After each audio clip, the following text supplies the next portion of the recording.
آج تک یہ سمجھ نہیں آیا کہ عورت کیا چیز ہے، کیونکہ جب وہ پیدا ہوتی ہے تو کوئی اس کی پیدائش سے زیادہ خوش نہیں ہوتا، لیکن وہ تمام عمر لوگوں کو خوشیاں بانٹنے میں لگی رہتی ہے۔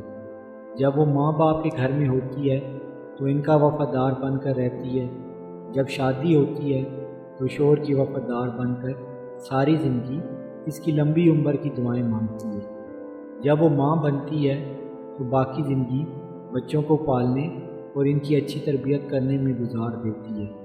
اولاد فرما بردار ہو یا نافرمان، لیکن وہ انہیں دعائیں دیتے نہیں تھکتی۔ ان ساری حقیقتوں کے باوجود عورت کا اپنا کچھ نہیں۔ جہاں پیدا ہوتی ہے وہ باپ کا گھر کہلاتا ہے، شادی ہو جائے تو شوہر کا گھر، اور جب بوڑھی ہو جائے تو بیٹوں کا گھر۔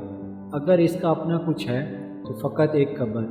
عورت ایک عظیم ہستی ہے جو ہر رشتے کو خلوص دل سے نبھاتی ہے۔ عورت کو آج تک کوئی نہیں سمجھ سکا، لیکن وہ ہر کسی کے مزاج کو سمجھتی ہے، ہر کسی کی پسند اور ناپسند کا خیال رکھتی ہے۔ لوگ کہتے ہیں کہ عورت بے عقل ہوتی ہے، تو پھر یہ کیوں کہتے ہیں کہ بچے کی پہلی درسگاہ اس کی ماں کی گود ہے، اور ہر کامیاب آدمی کے پیچھے عورت کا ہاتھ ہوتا ہے۔ ہر عورت کو اس کا اصلی مقام دیا جائے اور ہر عورت کو عزت کی نگاہ سے دیکھیں، تاکہ ہماری قوم ایک بہتر مستقبل پا سکے۔